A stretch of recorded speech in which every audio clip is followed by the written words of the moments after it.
Ooh, what's going on, everybody? Welcome to the After Effect Podcast Show. I am your host, LeBron Stephen, but you can call me LBZ, L Boogie, Big Bron, B Ron, LB, Bronny, the choice is yours. Welcome to episode 85. We have a very, very special guest, Ryan Balentine is on the show today, Texas native. Played his college football at Southern Mississippi, where he won a Conference USA championship in 2011, the senior year. Went on to play, I believe, 7 or 8 years of professional indoor football. That's where we met in 2013, playing indoor football for the Green Bay Blizzard. And now Ryan is doing cool things, working out in Texas, man. So just sent him the link. Super excited for Ryan to jump on. And once he jumps on, we will go. To stride at the right time. So my hope is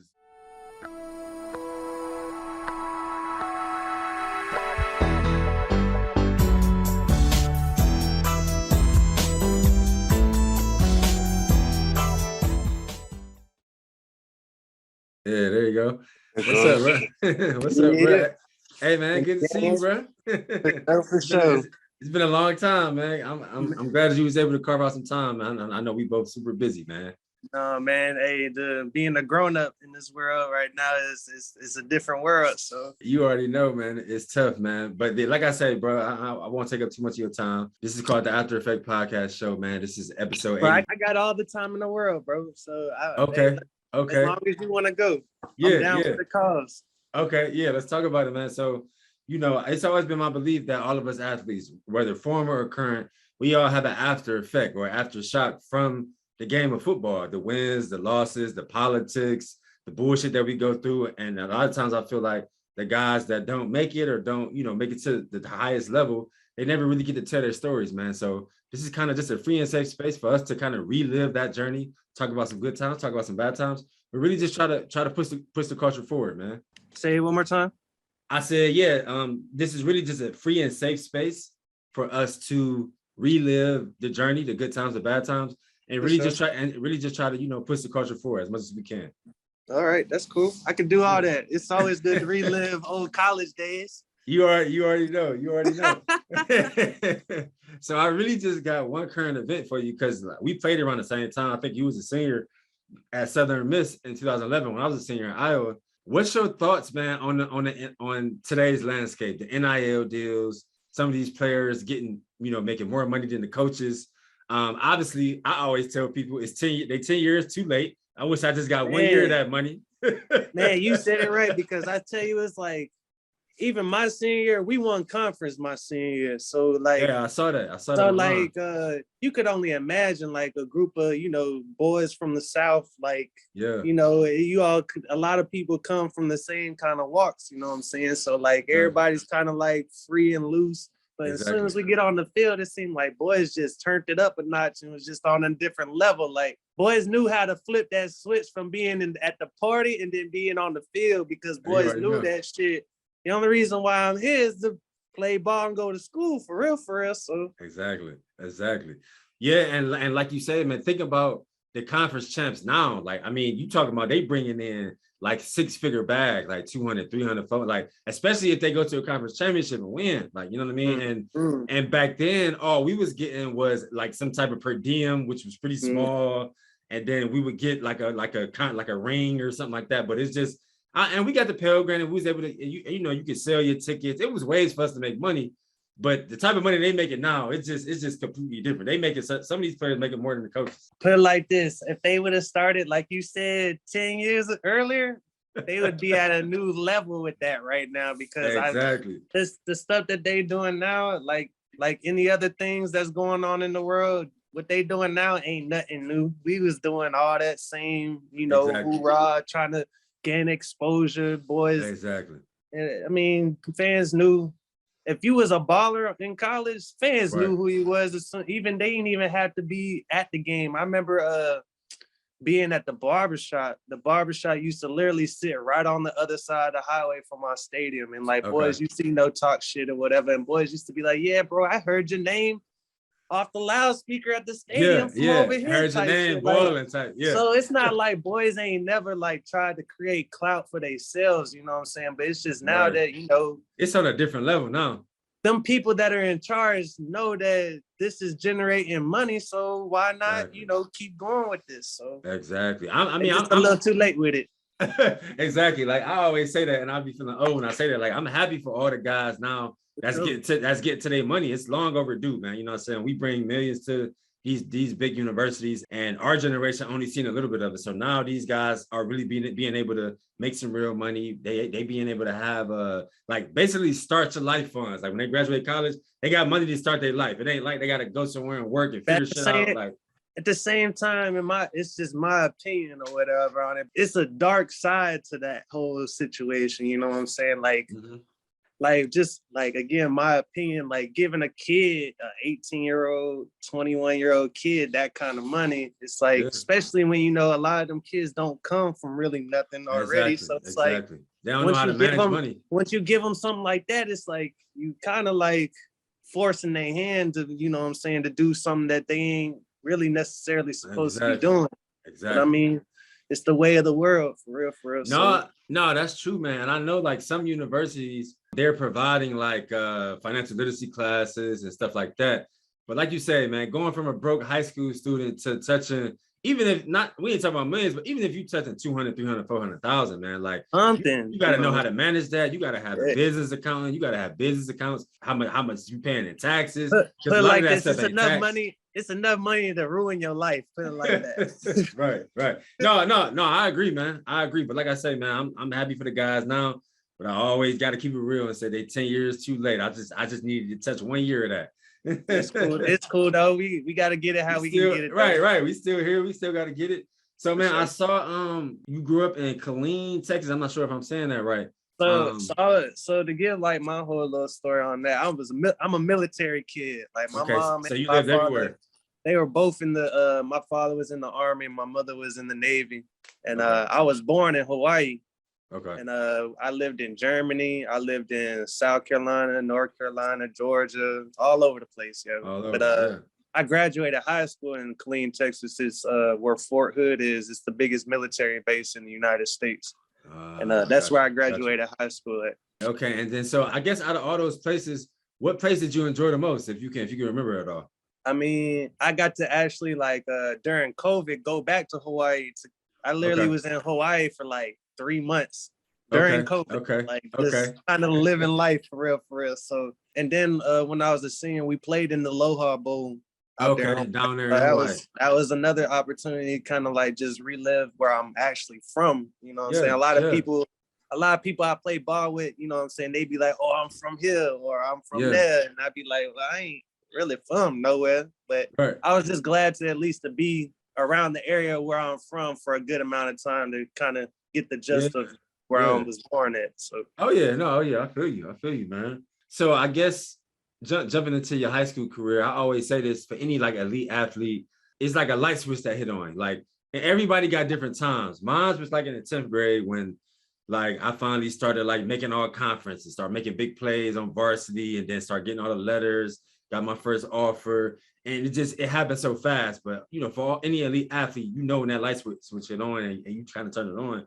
So just talk about when that time was for you, because I saw that you went the JC route at first, and I love hearing guys' different stories of how they get to where they get to. So talk about when that light switch went on for you. What type of turbulence did you encounter during high school on the reason why you went to JC route, and then so on and so forth? Man, when I tell this story, you're gonna be like the rest of the people I tell this story to, and my story is nothing but God, like. Real life, like there's no other answer to this situation. But I really was a baseball player, I grew up playing baseball. Baseball was my first love. Even when I came through high school, I lettered all 4 years in high school in baseball. I only lettered I broke my wrist my sophomore year of high school, so I didn't play varsity football my sophomore year. But after I healed from that, I still played varsity baseball that same year. But I didn't play varsity football till my junior year. Wow. So it's like really like going through high school, I thought I was gonna go to school and play baseball. Yeah. That what made you play football in your junior year? Just because you wanted something to do in the fall? when I broke my wrist, because I've always loved playing football, like regardless. Like baseball was one thing in my life, but football was like a totally another animal to me. Like I feel like they both fulfilled two different sides of me for real, for real. Right.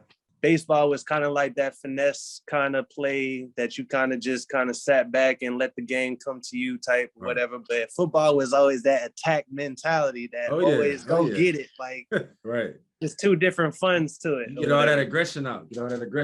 Oh, for sure. So I enjoyed being in both worlds. I mean, I played, of course, like all athletes. We played track, we played basketball, whatever.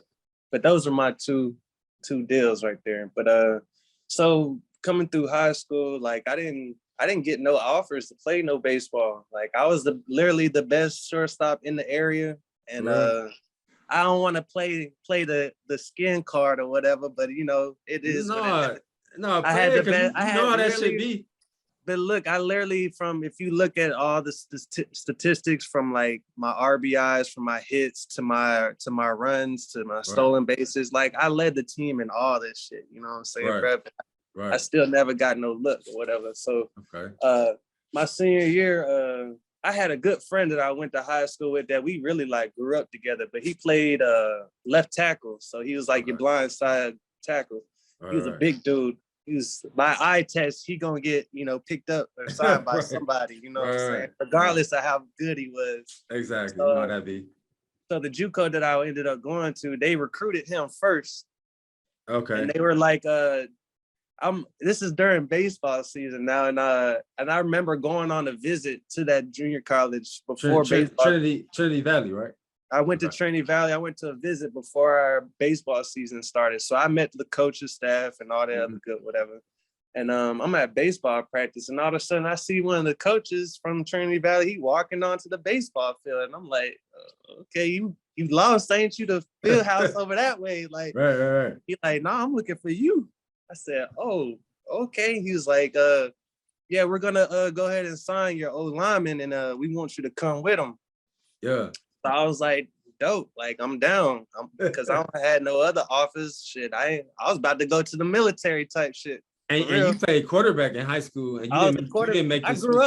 I grew up playing quarterback my whole life until I played my whole freshman year in junior college as a quarterback. Okay. And then that spring, I had got into a situation with the head coach, and he didn't want me to play quarterback no more. So he was like, I think you would have a better chance of getting re-recruited if you played another position. Yeah. I chose receiver. I still gonna stay on offense, of course. Right. How was that transition? Was it fairly easy, or just because you was an athlete? Yeah, it was cool. It was fairly easy. The only thing I had to learn for real is actually how to run a route. You know what I'm saying? I knew like from playing quarterback where you needed to be at. You know what I'm saying? That was my connection from playing quarterback and playing receiver. Like knowing the window during zone and knowing how to beat man coverage where you need to be at, whatever. Exactly. So like just the transition to learning how to run routes was literally like what I needed to learn how to do. And I feel like I picked it up pretty well. It took I didn't play much when I first got to Southern Miss. When I first transferred to Southern Miss, I played sparingly as a sophomore, when I first got there.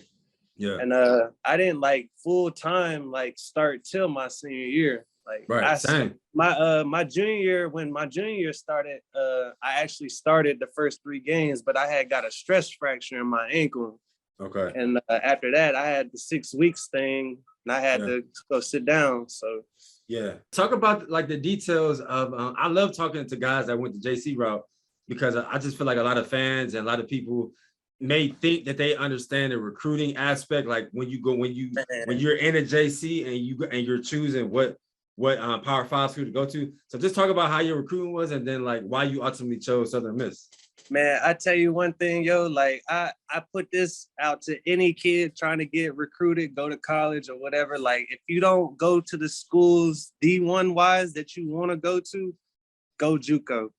Right. Because JUCO really like the 13th grade for real. Like it gives you another opportunity to get re-recruited again by a Division I school. So like there's not, if you a baller and you actually go to a JUCO and you ball, you gonna go D1 regardless. Exactly. I've never seen a kid that went junior college that was a baller that didn't go D1. Exactly. Unless he had bad grades, didn't have the grades to go. Right. That's usually the grades is always what hold like the really talented guys back usually. Boys be taking remedial classes when they first get to college and people don't even realize it. right. And then start taking real classes and can't make the grade. Man, I mean, it's the nature of the beast going to college, yo. You gotta have the grades first. So. Right. So so why ultimately Southern Miss? Like, did it just it just seem like a good place, or ain't even gonna fake it? Junior college is tough, bro. Like I heard it's a different beast. Just the amenities, just like the atmosphere, the way of life. Yeah, it's really like the 13th grade living by yourself, bro. Like it's tough. Shitty meals. You ain't got training table and all that. A lot of these junior colleges are in like small little towns too. So it's nothing to do. Yeah. So it's always, a chemical for getting in trouble. Like a lot of athletes do when they go to but you just gotta, stay focused on. Stay focused, stay locked in. Yeah, stay locked in. So let's talk about that transition, man. From Trinity Valley to Southern Miss. Obviously, Southern Miss is a Power 5, a big Division I school. So I know you was probably in heaven. My eyes got big as quarters when I tell you, like, I literally turned into a different person. I literally used to make good grades, and as soon as I went out there, it was like I tanked and just was enjoying life, yo. Like, literally, like, college is like one of those places, yo. Like, if it don't give you nothing else, it gives you that networking tool, that ability to be in connection with another person that may be in that line of where you trying to go to. Like, college is a great tool to be able to network with other people from all different types. You never know where these people are from. You know what I'm saying? The connections that they have. And yeah, man, I couldn't agree more, man. Like, I'm in my 30s now. I believe you are too, but yeah, man, like, it don't matter where I go, where I travel to, domestically and sometimes out of the country, 9 out of 10 times I'm gonna know somebody there because of college. Like, I go to New York, I got a couple of friends I can hit up. I go to Miami, I got a couple of friends I can hit up. I go to,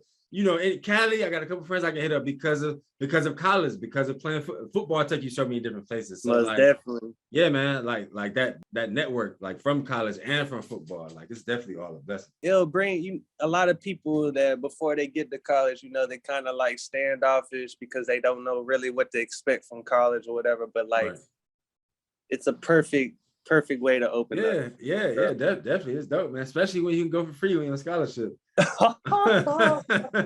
a different story. Right. So, man, talk about like kind of what moment stood out to you. Your senior year at Southern Miss, y'all won the Conference USA. It ain't nothing like going out as a senior as a conference champion. You know what I mean? Yeah. I was looking up your pictures and I saw you you had the trophy right next to the head coach and all that. So just talk about that season, man, and what kind of stood out from you so far removed. I mean, we getting old, man. That's 11 years ago. Yeah, man. But during that time, yo, boys was just, you got me really like reminiscing like right now. Like, boys was really like rock stars for real, bro. Like, if I could really paint that picture of having a 30 for 30, like how they talk about for the Gators, like, we could have had the same situation. Like, we had boys doing crazy shit. We had boys, turning up, doing stuff that you'd be like, hold on, like that ain't right. I feel like that's don't every let NCAA hear about this. Exactly. That's every university, I feel like. You know what I'm saying? No, for sure. Every university has their little sweeps under the rug type situations. Exactly. So, but I mean, just like there's certain games, of course, that I can point out, but it's just really like, I don't know, that energy that we had that season, the bond that we had, it wasn't really like boys was really just cool with each other, like off the field or whatever. It was just really like when boys stepped into that field house, they knew what time it was. Right, like, they locked in. Right. Yes, all the way. And boys knew that we were all working for a collective goal. Like, everybody knew what the business was when we walked in. So it's like, just from, of course, like from spring camp challenges to, like during that time we had like Q Delta, which is like the Qs, the fraternity and the Deltas, they both get together and they throw like a party that goes on the whole week during the spring, and you trying to go to all these parties and still wake up to go to spring workouts at the same. Like from the spring game to having like a massive party at our apartment complex off campus that looked like Bourbon Street, like just events that just right off the dome of me, like, and those are just a handful, like, you know what I'm saying? Like, I could keep going. Like, college was just, at college, I tell people all the time, college ruined me for real, because it gave me this false perception on what exactly. It definitely gives you a false perception of what the real world is like, and then you graduate college and you go out to the real world, and it's different. Like, and especially when you don't go to the league or you don't go somewhere to play ball to keep that kind of persona going on. You know what I'm saying? Exactly. That's why I started this podcast, man, to highlight that.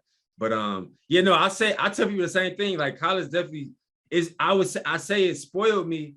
But then, like, when you think about it, it's like we was blessed to live that type of life for sure, most definitely, for 4 to 5 years, man. Because people, a lot of times, people can't even fathom the experiences that we've had, where we've been, like the people we've met, and all these kinds of things. People can't even fathom living like that from 18 to 22. You know, what you can attest to this, probably. I'm sure that you is in the conversation with somebody and you talk about these things, and they look at you and they like, sound like a movie you just described to me type shit. Exactly. And I'm like, no, this real life happened. Like, I was in the middle of this situation, like lifestyle. And it's kind of sad to know that there are people out there that have no knowledge of these kind of lifestyles or whatever. Because you kind of feel like, you know, just in the midst of when people like to travel because they like to see what people are doing here and doing there or whatever, get to experience. And like, I feel like everybody should get to at least experience what that feels like. Maybe not be an athlete or whatever, but at least know what it's like to feel that, you know? No, I agree. I agree with you, man. And like you said, it's crazy because a lot of people they can't even fathom, you know, the kind of like lifestyle we live in. At this point, I think back on it and, you know, it's all a blessing. You know what I'm saying? No, for sure. Because even like when we was in high school, what was it? It's like a crazy little percentage of people that go D1. Like, it's like I can't remember exactly, but I think it's like 2 million or 3 million high school players, and then only like I believe like 5,000 or 6,000 even go D1. And then out of that 5,000 or 6,000 go D1, obviously you know that only like 500 or 600 people make it to the league. Like, you know what I'm saying? So it's just the percentages is so small to even us getting to that Division I, that Power 5 school is like, man, you already beat odds. Sure. Like, you know what I mean? For sure. You definitely have something to feel accomplished about, for sure. Exactly. You already beating the odds. So talk about your transition. I believe you ended the 2012 NFL draft like me. We both went undrafted, and then we both played our rookie year in the IFL at Green Bay with the Green Bay Blizzard. That's how we met. But you ended up playing, I believe, maybe like 6 or 7 more years. You won a championship. So you got a championship on the college level. You got a championship professionally. So just talk about that transition where the 2012 NFL draft, was you hurt at all? Did you think that you would at least get a shot? And then kind of transition into that indoor league grind where you really just trying to keep that fresh film going and you trying to potentially get a CFL opportunity or NFL opportunity. So just talk about that transition for you. So when I came out, I was undrafted to the Falcons. Okay. So you was with the Falcons for a bit. But they had draft, and I played slot. Yeah. But they already had drafted 2 slot receivers.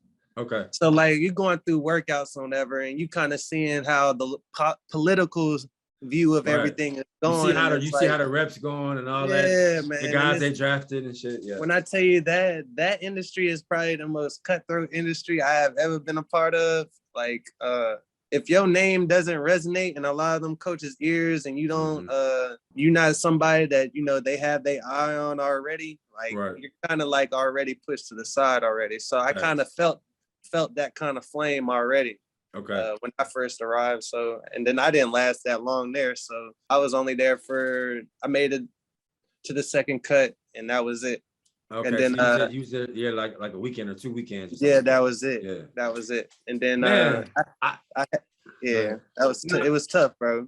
No, I tell guys all the time, like, even like, because a lot of guys that got that opportunity like you did, like the rookie minicamp, but even just putting that helmet on, like I never even got that. You know what I'm saying? Yeah. So obviously, as the competitor in you an athlete, you competitor, you want to get a chance to make it to training camp, you know what I'm saying, and fight for a spot. But man, that shit, it took me years, man, to I mean, obviously somebody like you and other people putting on the helmet and then not ultimately making it, you got to swallow that too, but then ultimately never put on the helmet, but feeling like it, knowing you good enough and having guys in the league vouch for that, like that's a hard pill to swallow too. You know what I'm saying? For me, I don't even count that for real, because I feel like I'm in the same boat as if I never even put the shit on in the first place. For real. That's real. That's real shit though. Just how much, like you say, how much of a competitor motherfuckers is. It's just like, yo, like you might as well not even have brought me here if he was just gonna do it like that. Like exactly, yeah. So, I mean, all this was just for the glitz and the glam. This is for them boys that you already know that like when they get there and they only there for a week or so and they got the posting the pictures of the jersey and the locker. Right. Come on, and they bro. try to, this ain't the time for that. Right. They try to scale that shit out and be making them lies. Like they played for the team for 2 years. You only there a couple weeks. Yeah, no. I know. You know niggas run with that. Like, man, I'm cool. I don't even want boys to even say that, oh, D played was on the practice squad before or worked out for them before. Like, no, don't even put me in that sentence. Unless you say B made the 53-man roster for them boys, don't even say my name in that. Right. So talk about, man, playing in the IFL for so many years. Did you go through any like identity crisis? What did you have like an ego trip saying like, man, I'm balling in the IFL. I'm good enough to make it to the league or playing the AFL or at least the CFL. Like just that when I met you, yo, I didn't think I was gonna be even there that long. You know what I'm saying? Like, cause my whole thought process was like, all right, at least I got in the door already with them people. So like, even if I get released from there and they still see that I'm trying to play, that somebody else would come calling me and pick up the phone or whatever. But like, just the love that I have for the game, yo, like regardless on like, yeah, you just wanted to play. I'm still gonna show out and ball, like regardless if somebody calling me to move up or not. Like exactly, it's just the love I got for the game. Yeah. I noticed that once I saw the amount of years that you played, I knew, because I only played 2 years, but I knew, I'm like, man, this boy, right? And I mean, obviously you was balling, you was going crazy. The year that we was in Green Bay, I made the indoor team that year. First year, that rookie year. So. And it seems like you got better and better and just really start putting up crazy numbers like year after year, pretty much. I was blessed to play with some other great players also. So they kind of, some years preserved me. And then those years that I was preserved, I was able to, when didn't have those kind of guys on the team, I was able to, really show out and show what I could do. I forgot. Go ahead. My years playing with in Des Moines for the Barnstormers. I'm gonna tell you now. I played with a kid named Brady Rowland. Yeah, I know Brady. So I think you played there before or after me, but I played in 2016 for the Barnstormers. I was there the next year. I was there 7. Yeah, I didn't play the whole season. Out of 14 games, I think I played 11 or 12, and then I moved. I went back to Atlanta. But yeah, so I know Brady. I know Javis. I played with all them guys. So Javis the dog. Yeah, beast. So to see you go there and then to see what y'all do, y'all end up winning the championship. Like some of the mainstays on that team, I knew that I played with them guys before, and I saw you went there. That I was like, wow, that's crazy. A lot of the guys, like some of the best guys I played with in that league, all end up being on the same team. Man, when I tell you 2018, we was loaded, yo. Yeah. Our quarterback, he was the MVP of the league that year. Championship game, I was the MVP of the championship game. Like, y'all beat Sioux Falls in the championship game. We beat Sioux Falls in the championship game. I couldn't believe that, because Sioux Falls used to beat everybody, man. And I tell you that I ain't never seen the Wells Fargo Arena. That packed, boy, I think that thing was maxed out that night. Hey, boy. Wells Fargo be lit. Like people sleeping on Wells Fargo. I think Kurt Warner was there too. Oh, he came back? Yeah, he came to the game. He came to a few of the games when we played the Rattlers in Phoenix. Okay. That's dope, man. That's dope. So, man, just a couple more questions. Have you had a chance yet? Because I'm not sure if you made the choice of, you're done playing or you still got the itch to play. But have you ever just been able to sit down and like kind of reflect and think about, obviously you didn't make the highest level, you didn't make it to the NFL. That's always our dream and our goal. But to still be a champion in college, still be a champion professionally, you know what I mean? That's even still a blessing. I'm sure you still got a room full of trophies and jerseys and all that.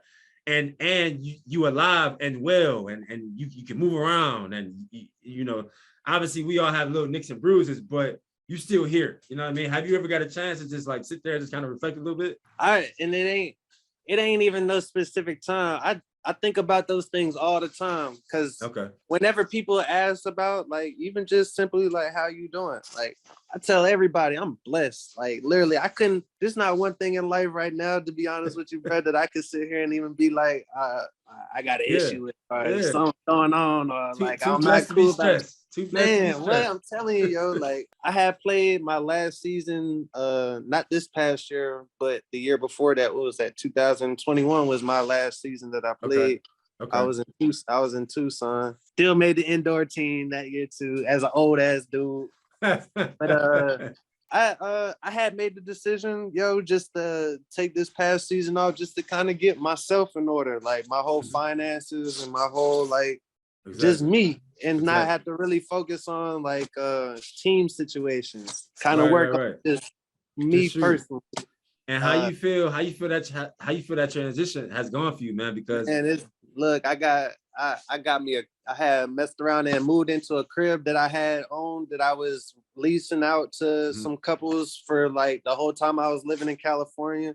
Yeah, I moved into that place. I got a little job that I work for. It's a food brokeraging company here in Dallas. Nice. I can't tell you how blessed, because I know the situation of how even it goes when like people stop playing and like they try to figure out that next lane in life, and like exactly. I talk to a lot of the older guys at work about this, because of course they're like, I mean, you don't know, but I work with a lot of retired military guys. Okay. They're not really like athletes. We're used to hanging out with athletes all day. Exactly. Because we're always like-minded about stuff like that, whatever. But like, when I tell them though, like about like y'all situation, like when you decide to join the Army, there was no like time to where it's like, all right, this is your ending point. You got to figure out what you got to do. Like after that.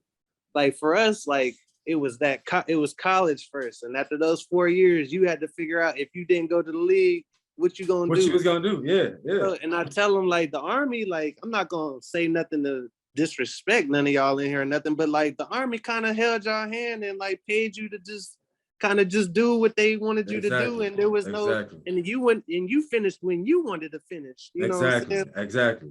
The finish line is in your hands. Yeah, like where football is not in your hands. No. And then when I hear about like boys like out the military when they retire, like still getting paid by the government even after they retire, boys making 80 grand just to wake up in the morning type shit. And I'd be like, I picked the wrong profession. Like I should have took my ass to the Army. If I knew I could have lived and didn't have to work and how they live, right? Man, I'm like, the Army definitely, Uncle Sam took care of y'all. If y'all made it through all that bullshit that Uncle Sam wanted to put you through, for sure. I mean, I'm not gonna say that they had an easy run when they was in the military or whatever, but I'm sure they had some tough runs or whatever. Yeah. I'm glad that you talked about that, man, because I always just like being transparent, man. Like my transition was hard, man. I played in 2016. I was 27, and then at that point, like I balled for the Barnstormers. I won Player of the Week like 4 times out of 10 games. Like went crazy, bro. And then had an agent and shopped the film around. And once all the teams said, "Well, man, he's a hell of a player, but he's 27. Like I can get this from a 21-year-old, and he'd be way better than him by the time he's 27." Like so, once I knew it was the age thing, I'm like, yeah, it's over with. So my transition, like, finding out who I was outside of football, I didn't really know who I was outside of football, honestly, because football consumed me, sports consumed me for so long. You know what I'm saying? So that transition was hard. I had to reinvent myself and just figure out kind of like what brought me joy, what was going to keep me going now that football was gone. You know what I mean? So it took a while, man. I always say that transition was tough. obviously, you know, so I came on the other side, but it took a while. It took probably like a year, probably even a little longer than that, man. So for sure. I love hearing guys when they transition is a little more seamless, or they kind of already know what they want to get into when it's over with. You know what I mean? Because all of our transitions be different. Man, and I tell you, that be like, the people that don't know, that's really like our breaking point, to be honest with you, because it's like we've been used to thinking of ourselves as this being. Exactly. And in reality, when that time is over, we're over with, and you don't know who you are. People not cheering your name no more. People not putting your name in the paper no more. People not looking for you, period, no more. So It's like really like you already have to have. That's one thing that I really never had to worry about, though, because I never looked for people to look for me. You know what I'm saying? Like I just happened to be good at what I did, and people looked for me. You know what I'm saying? But I never was that type of person that was like trying to be in front of the camera, or trying to be the front face of an organization, or because at the end of the day, that whole agenda really not. I'm here to play football, and that's period. I'm not here to make the organization money and this whole conglomerate of ownership and all that goodness or whatever. So like I've always had that connection especially when I got to arena ball, and I see how the strings fell and which string to pull and which way to go, operation went. And like I literally was able to maneuver myself from being like, even though I was a second year player, still being able to finagle, you know, some extra funds and some extra vouchers and just extra amenities, you know what I'm saying? That I felt like, you know what I'm saying, I deserve this though, you know what I'm saying? Definitely. Like it's not like I'm just out here and I'm just average and I'm just up here taking up a roster spot. Like I'm putting asses in the seats for you at the end of the day. So at the end of the day, I need to feel like I'm getting just as much out of it as you getting out of it. And I never went into a season with that not known before. And that's the reason why a lot of people always wonder, like, why you play for this team and then play for that team, and then because after a while, these people don't want to conform to the situation of making this shit fair. Like, it's always wanting to be one-sided when you're dealing with these organizations. A lot of these, I'm not gonna say all of them, but a lot of them. And you know, it's and that's what you learn when you do get out in the real world, because obviously as athletes, you know that it's politics in sports. And that's the part that I love. Politics in the real world too, though. That's what I was about to say. You learn once you get out in the real world, and it's literally politics in everything. At the company you with, in corporate, whatever you do trying to do, entertainment, whatever, coaching, entrepreneur, whatever, it's politics in everything, man. And as I've gotten older, I've learned like we can pull from some of those football experiences, because we experienced the bullshit and political bullshit through football. So now we can pull from some of that when we experience this at the job, or we see this going on. Like we could put like that's and so that's why I always say football, with sports in general, it's the best prepared, man, because it prepare you for the real world to grab from those tools. You know what I mean? Yes, most definitely. It prepares you to be aggressive and boisterous, and you know, be one of those not ones that lead with your mouth, but just listen and you see and you react in the manner that you know that you're supposed to go about those things. Exactly. Like, I've never been a fan of being this. Like when people see me, they'd never hear me talking. Like, just watch me when I step out here. Like that's all I need you to do.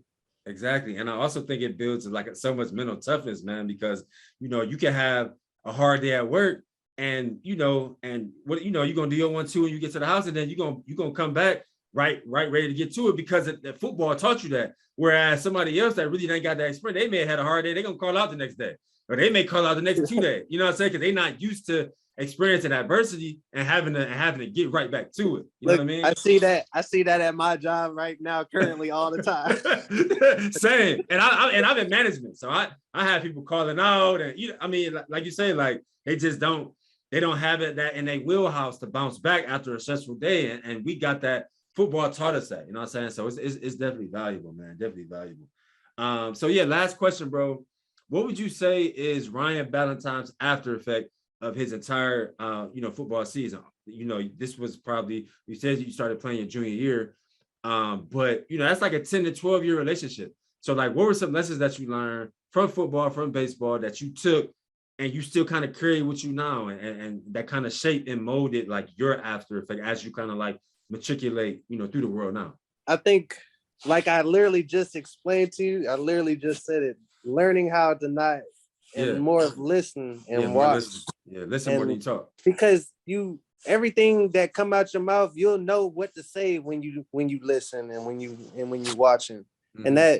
And that came from the football side of watching when the coach was trying to break down the situation and telling you how to do when you being coachable. Yes, exactly. And not really like being like, oh, I know what I'm supposed to do. Like, you ain't got to tell me. Like, you got to, though people don't want to deal with people like that. You know what I'm saying? People want to deal with people that are open-minded, people that are willing, people that are a little bit more susceptible to being like, okay, I know my way is one way, but there is another way of doing this or whatever. Exactly. Absolutely, man. I totally attest to that. Closed-minded people, I can't be around those people a lot of times. There's no fun. It's really like you're stuck in this box that's really like, that's all. There's nothing else but what's in that facility. And I couldn't agree more, man. You got to be open-minded to in my eyes, to prosper, in a way, especially in 2022, the landscape after COVID and everything, like, you know what I mean? I always tell my team that all the time, at my corporate job, like, staying open-minded, always willing to adapt, adaptability. I think football teaches you that as well.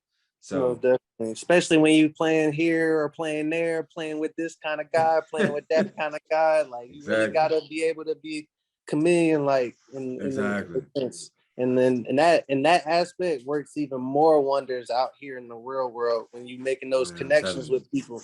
When you can be like, oh, I can dress business attire and go in front of multimillionaire kind of guys, or I can still be like, oh, I'm gonna dress down in my LA Rams and my Nike shit. And I'm gonna go hang out on Lamar on the South Side and see what them boys talking about. Because I've always felt this also, like, there's not one person that you can't learn something from.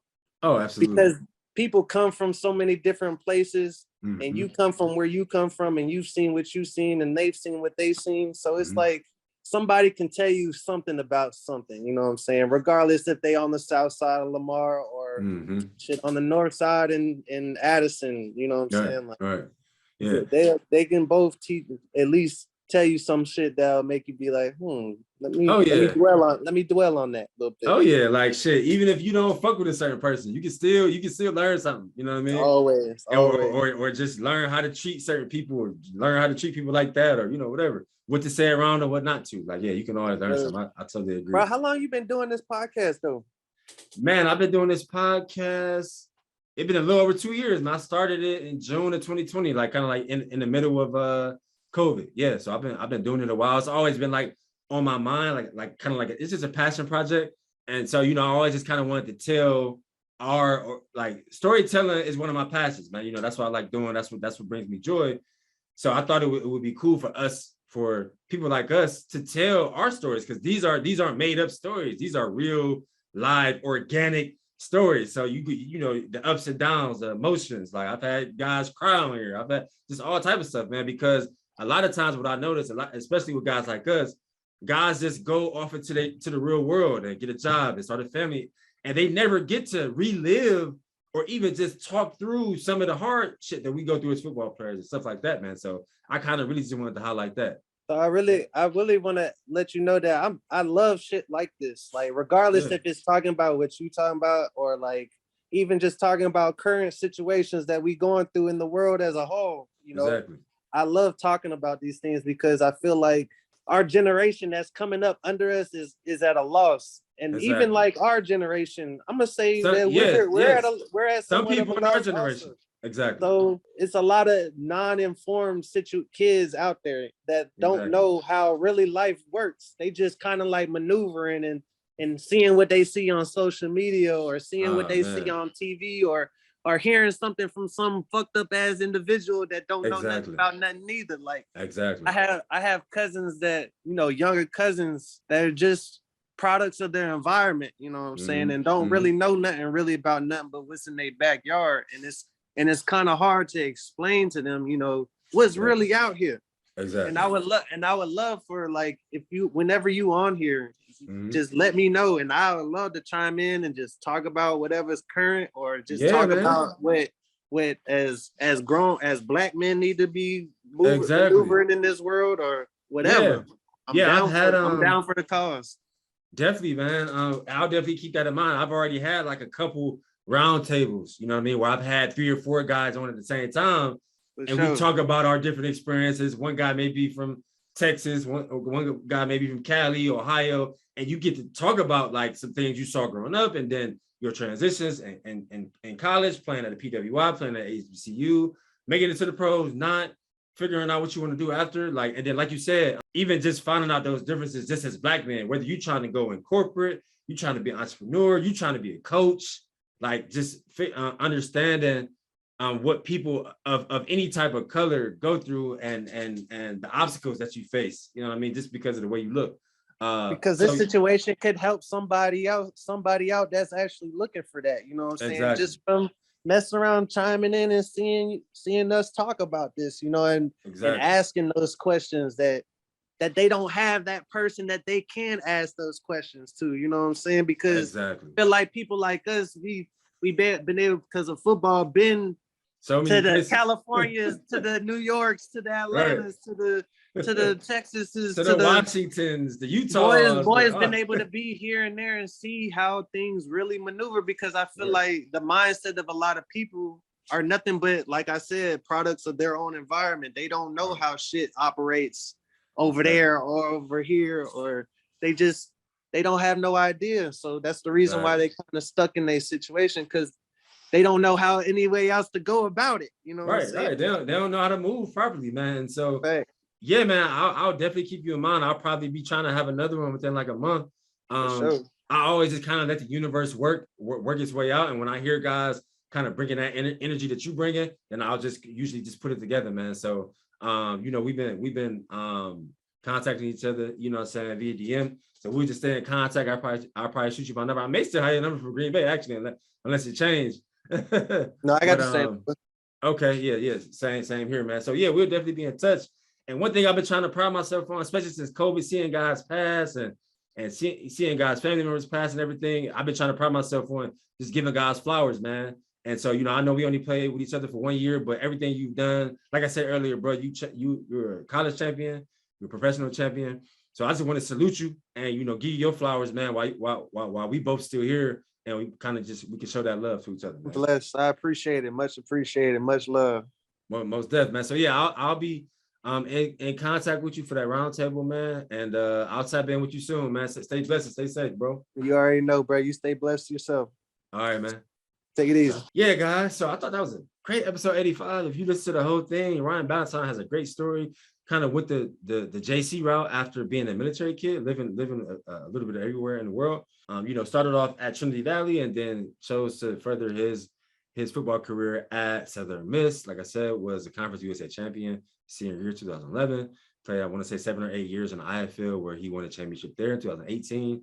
And now was working in the food brokerage industry in Texas now. So just, you know, doing amazing things. If you listen to this entire episode, please like us. Please leave us a review on Spotify or Apple Podcasts. As you know, listenership is one of the ways that we make money.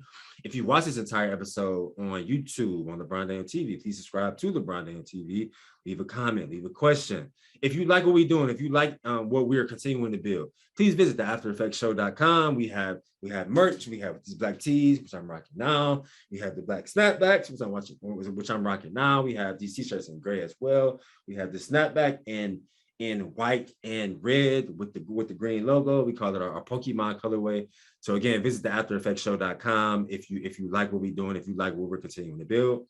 And until the next time, peace. Subscribe to LeBron Daniel TV, but you already knew that, where we dig deep and find our hustle, and every single day we are better than yesterday. Subscribe.